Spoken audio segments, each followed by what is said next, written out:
নমস্কার বন্ধুরা, বাবা মেয়ের রান্নাঘরে আপনাদের সকলকে স্বাগতম।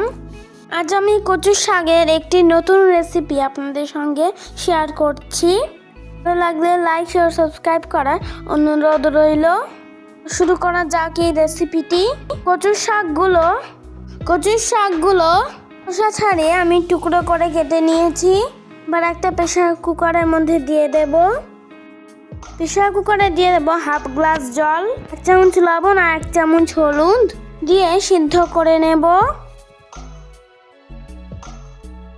এখানে আমি 1 কাপ বিউলির ডাল ঘন্টা আগে ভিজিয়ে রেখেছিলাম। ওটা আমি মিক্সার গ্রাইন্ডারে দিয়ে একটা সুন্দর পেস্ট করে নেব।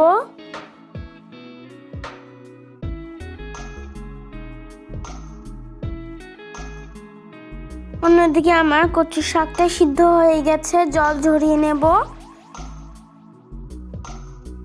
একটা ঝুড়ির মধ্যে নিয়ে হাতে দিয়ে এইভাবে চেপে চেপে এক্সট্রা জলগুলো বের করে নেব।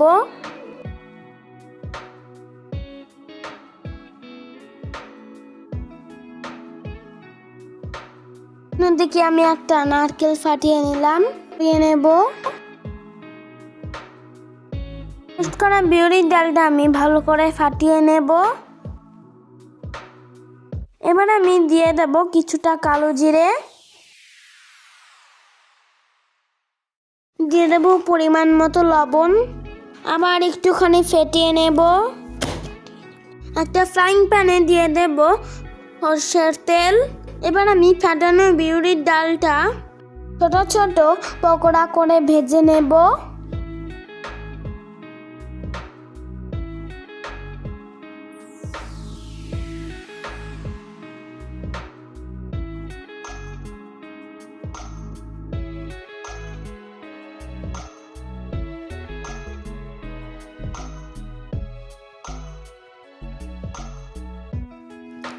এক পাশ ভাজা হলে আমি উল্টে দেব। এভাবে উল্টে পাল্টে ভেজে নিতে হবে।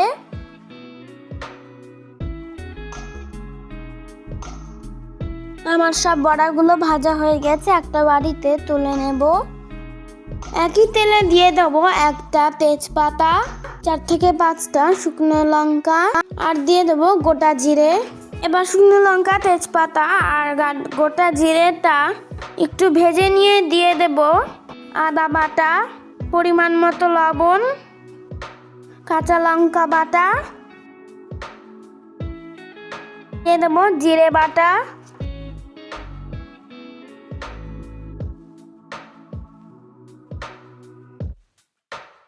আর দিয়ে দেব কোড়ানো নারকেল কোড়াটা কিন্তু কচু শাকটা কয়েক গুণ বাড়িয়ে দেবে।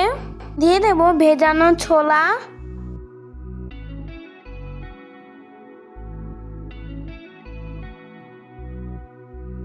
দিয়ে দেব হলুদ গুঁড়ো, দিয়ে দেব সামান্য চিনি। এবার আমি সমস্ত কিছু ভালোভাবে ভেজে নেব। এবার ভাজা হয়ে গেলে দিয়ে দেব সিদ্ধ করা কচুর শাকটা প্যানের মধ্যে দিয়ে খুন্তি দিয়ে ভালো করে কষিয়ে নেব।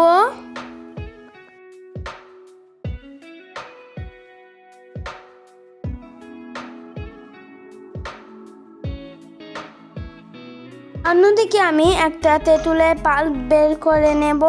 পাল্প বের করে বীজগুলো আমি ফেলে দিলাম। কচু শাকটা কিন্তু মিনিট 5 ভালো করে কষাতে হবে।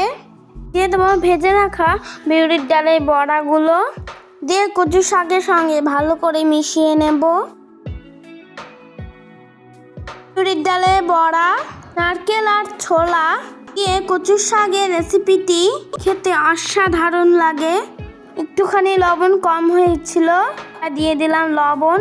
তারপরে দিয়ে দেবো তেঁতুলের পাল্পটা দিলে কচু শাকে অনেক সময় গলা চুলকায়, তাহলে এই তেঁতুলের পাল্পটা দিলে আর গলা চুলকানোর ভয়ও থাকবে না। তারপরে উপর দিয়ে দেবো অল্প ধনেপাতা কুচি। ধনেপাতাটা খুন্তি দিয়ে মিশিয়ে নিলেই হয়ে গেল আমার। তাহলেই আমার তৈরি হয়ে গেল নিরামিষ কচু শাকের ডালের বড়া দিয়ে ভর্তা। বন্ধুরা, আপনারা এই ভর্তা রেসিপিটা একবার হলেও ট্রাই করবেন। তো ভিডিওটা আমি এখানেই শেষ করছি। ফিরে আসবো নতুন কোনো রেসিপি নিয়ে। ততক্ষণের জন্য ভালো থাকবেন, সুস্থ থাকবেন। Tata bye bye. Tata bye bye.